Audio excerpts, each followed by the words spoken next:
Good morning friends, কেমন আছো তোমরা সবাই?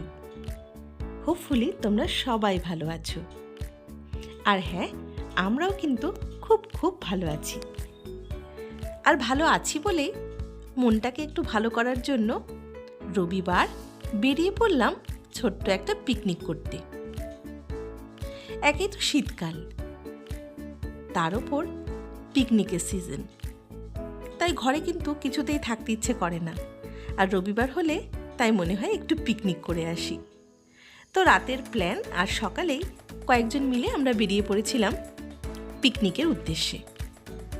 তো একটু বেরোতে দেরি হয়ে গিয়েছে বলে আমাদেরকে কিন্তু স্পটে যাবার আগেই রাস্তায় টিফিন সারতে হচ্ছে, কারণ সঙ্গে বেশ কয়েকজন বাচ্চা রয়েছে। আর বড়দেরও অনেকটাই বেলা হয়ে গেছে, তাই খিদেটাও কিন্তু জোরদার পেয়ে গেছে। আর ওইদিকে দেখো, মিমোর পাপা কিন্তু বেশ দায়িত্ব নিয়ে নিয়েছে সমস্ত কিছুর। ওর এই একটা জিনিস আমি দেখেছি, মানে পিকনিকে এলে ও কিন্তু ভীষণভাবে সিরিয়াস হয়ে যায় আর খুব টাইমলি সমস্ত কিছু মেনটেন করার চেষ্টা করে। আর বাচ্চাদের খিদে ও একেবারেই সহ্য করতে পারে না, তাই জন্য রাস্তাতেই আমরা সবাই মিলে দাঁড়িয়ে পড়েছি টিফিন সারার জন্য। তো আমাদের টিফিনে কিন্তু সামান্য কিছুই ছিল শুকনো খাবার। টিফিন সেরে নিয়ে আমরা চলে যাচ্ছি আমাদের পিকনিক স্পটের দিকে। তবে আজকে কিন্তু পিকনিক স্পটের থেকে, মানে পিকনিক স্পটে গিয়ে পিকনিক করার চাইতেও আজ আমাদের মেন অ্যাট্রাকশন হচ্ছে সেই যে আমাদের বাগড়াকোটে একটা নতুন লুপ ব্রিজ হয়েছে সেটা দেখা। তো ওটা দেখার জন্যই আজ আমরা বিশেষত বেরিয়েছি। তো সবাই মিলে যখন বেরোলাম, তাই ঠিক হলো যে একটু রান্নাবান্না করে খেলে কেমন হয়। তো সেজন্যই আমরা কিন্তু নেচারটাকে ভীষণভাবে উপভোগ করতে করতে ছুটে চলেছি সেই ওদলাবাড়ির লুপ ব্রিজের দিকে। যদিও আজকের ওয়েদারটা ভীষণ সুন্দর, বাইরে চড়া রোদ, আর সেই সঙ্গে আকাশটা তোমরা দেখো, মানে কি বলবো, জাস্ট অসাম। মানে আকাশে যে মেঘগুলো রয়েছে দেখে মনে হচ্ছিল কেউ যেন পেঁজা তুলো ছড়িয়ে ছিটিয়ে দিয়েছে। এই দেখো, এত সুন্দর একটা লুক।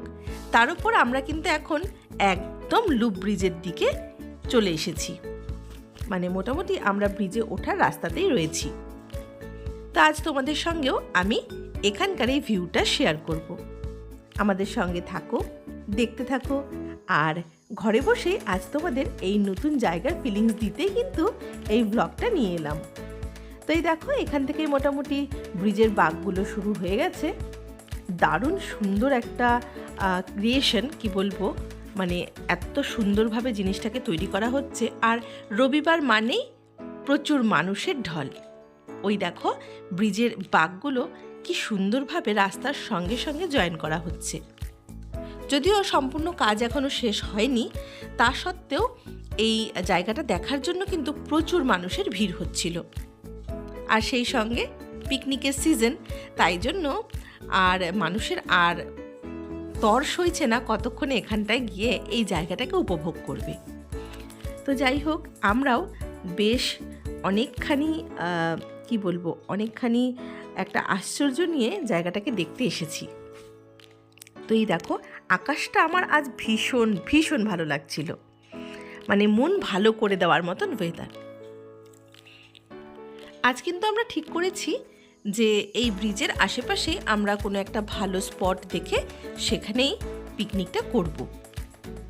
তো আমাদের আস্তে আস্তে কিন্তু বেশ অনেকটাই দুপুর হয়ে গেছে, এখন কিন্তু প্রায় 1:30 বেজে গেছে। তো একটু চিন্তায় রয়েছি যে কখন রান্নাবান্না হবে আর কখন খাওয়া দাওয়া হবে। যদিও সমস্ত কিছু কিন্তু রেডি করে নিয়ে আসা হয়েছে, মানে মাছ, মাংস, তারপর বাদবাকি যা কিছু আর কি রান্না হবে সমস্ত কিছুই মিমোর পাপা আমাদের রেস্টুরেন্ট থেকে কিন্তু রেডি করিয়ে নিয়ে এসেছে। তো গিয়ে শুধু পৌঁছানোর অপেক্ষা, তারপরই রান্নাবান্নাটাও শুরু করে দেওয়া যাবে। তো তার আগে এখানকার ভিউটা দেখে নিলাম। যদিও আরও কিছুটা অংশ বাকি রয়েছে, সেটাও তোমাদের সঙ্গে শেয়ার করব। তো আমরা ওই ব্রিজের কিছুটা অংশ এগিয়ে এসে এখানে বেশ সুন্দর রাস্তার পাশে অনেকটা চওড়া জায়গা, সেখানে পিকনিকের জন্য জায়গার বন্দোবস্ত করে নিয়েছি। তারপর সবাই মিলে হাতে হাত লাগিয়ে কাজকর্ম শুরু হয়ে গেছে। আর এখন কিন্তু আমরা ওয়েট করছিলাম আমাদের আরেকটা গাড়ি আসার জন্য। মানে আমরা মোট 3টে গাড়িতে গিয়েছিলাম, তো আরেকটা যে গাড়ি রয়েছে সেই গাড়িতে কিন্তু আমাদের গ্যাস সিলিন্ডারটাও রয়েছে, তাই জন্য আমরা রান্নাটাও বসাতে পারছিলাম না। তো যাই হোক, এতক্ষণে মোটামুটি ওরাও পৌঁছে গেছে আর সমস্ত কিছু রেডি করা হচ্ছে। এবারে রেডি হয়ে গেলেই রান্নাবান্না শুরু করে দেওয়া হবে। তো এই দেখো, এখানে বাচ্চারা রয়েছে আর গ্যাস চলে এসেছে। তারপর সমস্ত কিছু বসিয়ে শুরুতেই বাচ্চাদের জন্য তৈরি করে নেওয়া হচ্ছে একটু চিকেন পাকোড়া। সমস্ত কিছু বললাম না, রেডি করে নিয়ে আসা হয়েছে। তো ওই পাকোড়া ম্যারিনেট করে নিয়ে আসা হয়েছে, শুধুমাত্র তেলে ছাড়বে আর ভাজার অপেক্ষা। তো প্রত্যেকে এখানে অপেক্ষা করছি কতক্ষণে মুচমুচে চিকেন পাকোড়া হবে। তো এখন দেখো, আমরা এখানে চিকেন পাকোড়া খাবার জন্য অধীর আগ্রহে সবাই মিলে অপেক্ষা করছি। আর ওইদিকে আমাদের এক ভাই কিন্তু রান্না শুরু করে দিয়েছে। আর ওই যে আমার দিদিভাই কোথাও গিয়ে বসে থাকতে পারে না। পিকনিকে আজ কথা ছিল যে কোনো মেয়েরা কোনো কাজে হাত দেবে না, সমস্ত কিছু ছেলেরাই করবে। কিন্তু ওই যে বলে না, ঢেকি স্বর্গে গেলেও ধান ভানে, ওই হয়ে যে অবস্থা। তো যেখানেই যাবে সেখানেই কাজে হাত দিতেই হবে। তাই জন্য শুরু করে দিয়েছে, সবাইকে একটু সাহায্য করে দিচ্ছে রান্নাবান্নাতে। আর তোমরা তো জানোই যে রান্নাবান্নায় আমরা একটু ছেলেদের থেকে একটু বেশি সব জানতাম, তাই জন্য আমরা যেখানে রান্না দেখি সেখানে একটু এগিয়ে যেতে পছন্দই করি। তো এখন চিকেন পাকোড়ার পর্ব শেষ হয়ে গেছে, ওইদিকে খাওয়া দাওয়া মোটামুটি করে নিয়ে এবার মাংসর প্রিপারেশনটা হবে। তো দিদি তো একদম পুরোপুরি রান্নার কাজে ঢুকে পড়েছে। এদিকে আমি ওয়েট করছি এই মাংসটা চাপানো হলে আমরা ব্রিজের যে বাকি অংশটা রয়েছে সেটা দেখতে যাব। আর সেটা কিন্তু হেঁটে একদমই যাওয়া যাবে না, সেটার জন্য আমাদের প্রায় 8 কিলোমিটার মতন আবার একটু গাড়িতেই যেতে হবে। তো এইদিকে মাংসটা বসিয়ে দিয়ে বাকি 2-3 জনকে রেখে আমরা সবাই চলে যাব ব্রিজ দেখতে। তো এই দেখো, মাংস টাংস কিন্তু ম্যারিনেট করে এইভাবে করে ক্যারি করে নিয়ে আসা হয়েছিল। তো পিকনিকের রান্নাবান্না যেমন হয় তেমনই সুস্বাদু।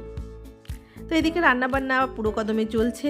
আর আমি ভাবলাম যতক্ষণে এই মাংসটা হোক ততক্ষণে আমি একটু মিমোর খাবারের বন্দোবস্তটা করে নিই, কারণ ছোটদের তো টাইমটা পার হয়ে গেলে একটু অসুবিধা হয়। যদিও আজকে অনেকটাই লেট হয়ে গেছে, 3টে প্রায় বাজে এখন। আর আমি ওইদিকে মাংস কষতে কষতে মিমোকে কিন্তু খাওয়াতে বসে গিয়েছি। ও যেহেতু ঝাল খায় না, তাই ওর জন্য অন্যান্য জিনিসের ব্যবস্থা রাখা হয়েছিল। তো আমি এদিকে মিমোকে খাওয়াচ্ছি। তো তারপরে আমরা খাইয়ে নিয়ে চলে এসেছি কিন্তু ব্রিজের বাকি অংশটা দেখতে। তো ব্রিজ কি দেখবো, আমি তো আকাশটা দেখেই মানে অবাক হচ্ছিলাম যে এত সুন্দর আকাশ, এটা কি এই দিকেই? তবে না, পরে শুনলাম যে আজ গোটা শিলিগুড়ি জুড়েই আকাশটা নাকি এইরকমই ছিল। যাই হোক, আকাশেরও আজ কিন্তু মনটা ভালো ছিল। তো রবিবার দিন ওপরে এত সৌন্দর্য আর নিচে মানুষের তৈরি একটা আশ্চর্য জিনিস দেখতে আমরাও কিন্তু চলে এসেছি। তো দেখো, দেখে মনে হচ্ছে আমরা যেন আকাশের কাছাকাছি চলে এসেছি। দারুণ সুন্দর জায়গাটা। তো মানুষ এখানে প্রত্যেকে নেচারটাকে ফিল করতে এসেছে। আর সেই সঙ্গে ওই দেখো, ব্রিজের ওই অংশটুকু আমরা এখন ওপর পর্যন্ত যাব। রবিবার হলেই আমার কেমন যেন এই শীতকালটা ঘরে থাকতে একদমই ভালো লাগে না। তবে সবসময় তো আর বেরোনো সম্ভব নয়। তো মাঝে মাঝে চেষ্টা করি ছোট ছোট কিছু ঘোরা বেড়ানোর মধ্য দিয়ে মনটাকে ভালো রাখবো। আর আমাদের শিলিগুড়ি শহরটা এমন একটা জায়গায় রয়েছে যেখান থেকে পাহাড়, ডুয়ার্স দুটোর সৌন্দর্যই কিন্তু উপভোগ করা যায়। তো আজকে জায়গাটাকে ঠিক পাহাড় বলবো না ডুয়ার্স বলবো বুঝে উঠতে পারছি না, মানে সব যেন মিলেমিশে এখানে একাকার হয়ে গেছে। এই দেখো কি সুন্দর যে ভিউ, মানে আমি ভাষায় প্রকাশ করতে পারছি না। তোমরা দেখো আর ফিল করো জায়গাটাকে, দারুণ সুন্দর। তো তোমরা কিন্তু আর দেরি না করে এই জায়গাটা অবশ্যই একবার সবাই ঘুরে এসো। মানুষ যে এত সুন্দরভাবে এত সুন্দর জিনিস তৈরি করতে পারে। আর এই রাস্তাটাই কিন্তু আমাদের নর্থ বেঙ্গলের সঙ্গে সিকিমের একদম সরাসরি যোগাযোগ ঘটিয়ে দিচ্ছে। তো এটা আমাদের জন্য একটা বিরাট বড় খবর, মানে একটা ভালো সুখবর। কেন কি এই রাস্তা ধরে যদি আমরা সিকিম যাই তাহলে নাকি শুনেছি অনেকটাই টাইম কম লাগবে। তো আমরা মোটামুটি দেখো ব্রিজের প্রায় শেষ অংশটুকুতে চলে এসেছি। এই ওপরের বাঁকটাতে গিয়ে এবারে আমরা কিছুক্ষণ দাঁড়াবো। আর ওইদিকে কিন্তু আমাদের পিকনিক স্পটে আরও 2-3 জনকে রেখে এসেছি, ওরা ওই রান্নাবান্নার দিকটা একটু খেয়াল রাখছে। তো গিয়েই খাওয়া দাওয়াটা করব। আসলে আজকে পিকনিকে বললাম না, খাওয়া দাওয়ার চাইতেও এই জায়গাটা দেখার বেশি আমাদের অপেক্ষা ছিল, আর সেই অপেক্ষাটার এতক্ষণে অবসান হলো। সত্যি দেখো, আকাশটাকে দেখে আজ আমি অবাকই হয়ে গিয়েছি। তো এখন আমরা মিমোর বাবার গাড়িতে করে কয়েকজন মিলে এসেছি। এর আগে আরও একটা গাড়ি নিয়ে বাকিরা এসেছে, ওরা এখানেই রয়েছে। তো আমরা গিয়ে ওদের সাথে মিট করব, কিছুক্ষণ এখানটায় সময় কাটাবো, তারপর আবার চলে যাব পিকনিক স্পটে। উফ, কি বলবো, দেখো ওয়েদারটাকে দেখো একবার, যে আমি আকাশে রয়েছি না সমুদ্রে রয়েছি না রাস্তায় রয়েছি কিছুই বুঝে উঠতে পারছিলাম না, এত সুন্দর। তো এখনও দেখো ব্রিজের চারপাশে কাজ চলছে, গার্ডওয়ালগুলো এখনও তৈরি হয়নি, তাই জন্য একটু রিস্কিও রয়েছে, এখানে মানুষের বেশি ভিড় হয়ে যাচ্ছে। আর শুনেছি প্রশাসন থেকে নাকি এখানে কিছুদিনের জন্য একটু ফটো ভিডিও মানে দাঁড়িয়ে নিয়ে এগুলো করায় একটু রেস্ট্রিকশন করে দিয়েছে, কারণ একটা রিস্ক তো হয়েই যায়। সাইড দিয়ে গার্ডওয়ালগুলো এখনও তৈরি হয়নি, আর সবাই এক্সাইটমেন্টে এমনভাবে কিছু সময় রিলস বা ফটো এগুলো করতে গিয়ে একটা দুর্ঘটনা ঘটায়।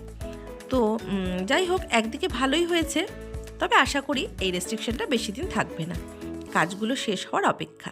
তো এই দেখো, এই জায়গাটাকে দেখে একদম যেন মনে হচ্ছে আমরা কোনো বিদেশে রয়েছি, এত সুন্দরভাবে আমাদের এই জায়গাটাকে সাজানো হচ্ছে, সত্যি ভাবলে কিন্তু অবাক লাগে। যাই হোক, আমাদের জেনারেশনটা কিন্তু ডেভেলপড ওয়েস্ট বেঙ্গল বা ডেভেলপ ইন্ডিয়াতে বড় হবে। যাই হোক, আজকের এত সুন্দর একটা জায়গার যে ভিউটা আমি তোমাদের সঙ্গে শেয়ার করতে পারলাম, সেটা ভেবেও আমার ভীষণ ভালো লাগছে। তো এদিকে আমরা এখন দাঁড়িয়ে বেশ কিছুক্ষণ, প্রায় আধ ঘন্টা ধরে কিন্তু চারিদিকটা শুধুমাত্র দেখেই গেলাম। সেই সঙ্গে ফটো ভিডিও তো টুকটাক করেই নিয়েছি। তারপর এবার পিকনিক স্পটে ফেরার পালা। তো বিকেল বিকেল হয়ে এসেছে, আর দেরি করা যাবে না। দেখো, সূর্যও কিন্তু এখন অস্তগামী। তো এদিকে এসে দেখছি মাংস একদম তৈরি, এবারে সবাই মিলে খাওয়া দাওয়া সেরে নিয়েছি। সেরেই একদম অন্ধকারে বেরিয়ে পড়লাম বাড়ির উদ্দেশ্যে। মানে এখানে যেন 5:30 বাজতে না বাজতেই চাঁদও দেখা দিয়ে দিয়েছে। আজ তো আকাশটা পুরো পরিষ্কার ছিল, চাঁদও আমাদের সঙ্গে সঙ্গে বাড়ির দিকে আমাদের রাস্তা দেখাচ্ছে। তাই এত সুন্দর একটা অভিজ্ঞতা নিয়ে আর সারাদিনের অনেক আনন্দ নিয়ে আজকের এই ব্লগটা কেমন হলো তোমরা কিন্তু অবশ্যই জানাবে। আর হ্যাঁ, একবার সবাই মিলে পারলে এই জায়গাটা ঘুরে এসো, ভীষণ সুন্দর জায়গা। আর তোমরা সবাই গোটা শীতকালটা খুব আনন্দে কাটাও, ভালো থেকো, সুস্থ থেকো। দেখা হবে পরের ব্লগে।